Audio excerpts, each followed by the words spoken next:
In its original meaning, democracy referred to a form of self-government of the people. I call it assembly democracy. Its roots are actually older than classical Greece, Athens. Its roots actually stretch back into the area of Syria, Mesopotamia, some 2,000 years before, where the first assemblies appeared. Then, towards the 18th century, there came to be a different meaning.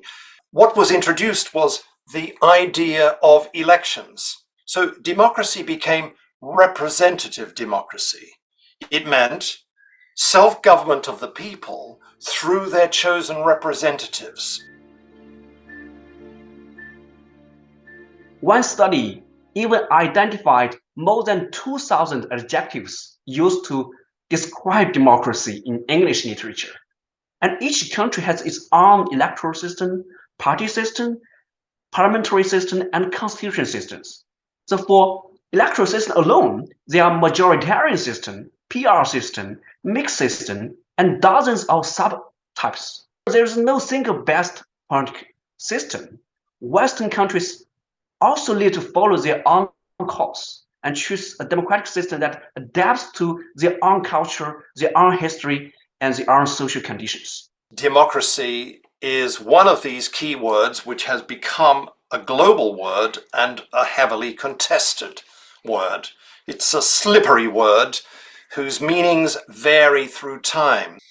In my work, The Life and Death of Democracy, I point out that democracy means today self-government of the people through their chosen representatives, but it also means a form of self-government where there are many watchdogs that monitor the exercise of power. Democracy, in a phrase, comes to mean 监督式民主. It comes to mean monitory democracy.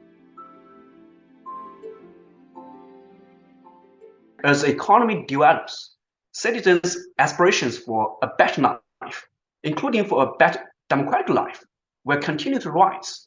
Economic development may be very helpful in consolidating democracy or securing the stability of democracy, but does not necessarily lead to liberal democracy. Because markets have a strong tendency to produce inequalities between capital and labor. Markets destroy nature. They turn people into commodities. So the history of the relationship between capitalism and democracy has been tense and controversial. That relationship resembles a bad marriage.